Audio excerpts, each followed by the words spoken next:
Oh God, here we go again. How's it going, guys? Cameron here, as Canadian Gamer, coming at you with another video. Hope you're all doing well. We got quite a bit of snow there last night and this morning.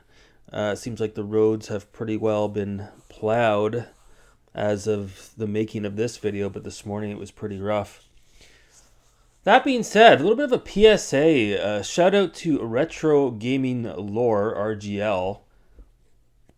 Link to his channel in the description below. He has put out a couple of huge exposure videos on Blaze and the Evercade recently, and I watched one.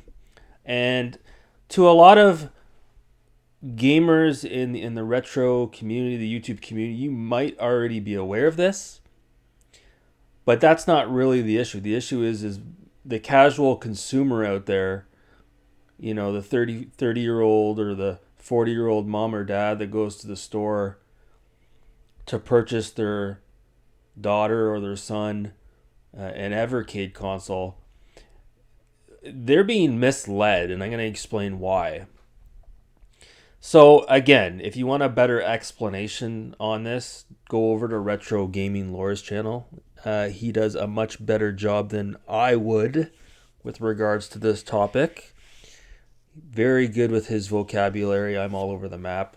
But the long story short, the gist of it, Evercade, Blaze, is advertising their games for their console, the Evercade VS and the handheld, as cartridges, okay, as physical cartridges. That's the shtick of the Evercade, is it takes these tiny little cartridges that come in a package the size of a pack of cigarettes, and it's supposed to appeal to, those who aren't necessarily hardcore gamers, but want to have something that's a bit of a throwback, to the 90s without having to purchase an old video game console and having to try to hook it up to your TV and all the rest of it, right?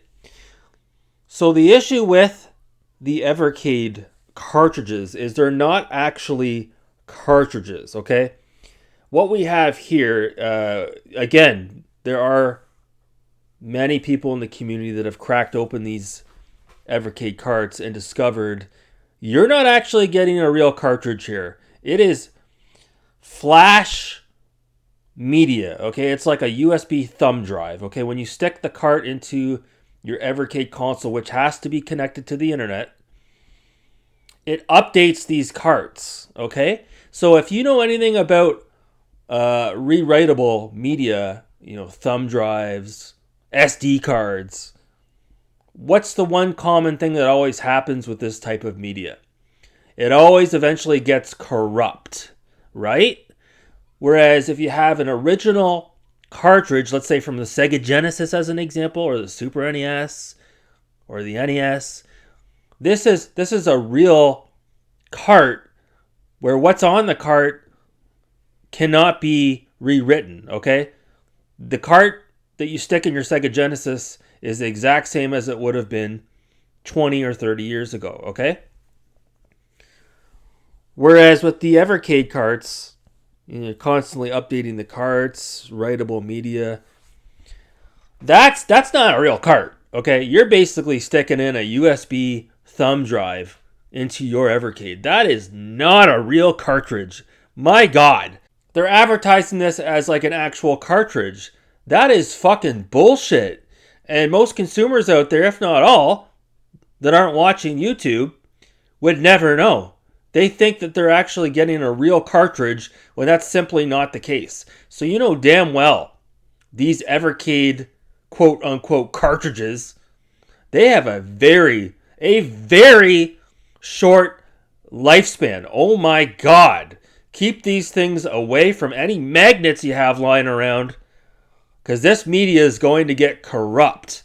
Oh my God. Wow. So just a little bit of a PSA. If you didn't know that about the Evercade cartridges, they're not real cartridges, folks. This is a glorified USB thumbstick drive that you're sticking in your Evercade. Rewritable media that it's not if, it's when it gets corrupt. And when it gets corrupt, you will no longer be able to use your Evercade cart. And I highly doubt Blaze will give you a refund. There's probably no warranty on these carts, as they like to call them. It's just unbelievable. I just feel sorry for the consumer out there that isn't watching this video, that doesn't know any better, and they think they're getting an actual cartridge and they're not. It's very misleading from a consumer perspective, and it's a huge red flag. Okay, so just, guys, be mindful of this. If you know anyone out there that's on the fence or thinking about getting an evercade console, buyer beware. You are in for a scare. Oh my fucking god. Anyways, that's going to do it for this video. We'll be back with something a little bit later. Again, shout out to Retro Gaming Lore for bringing this to my attention. Anyways, thanks so much for watching. Have a great weekend.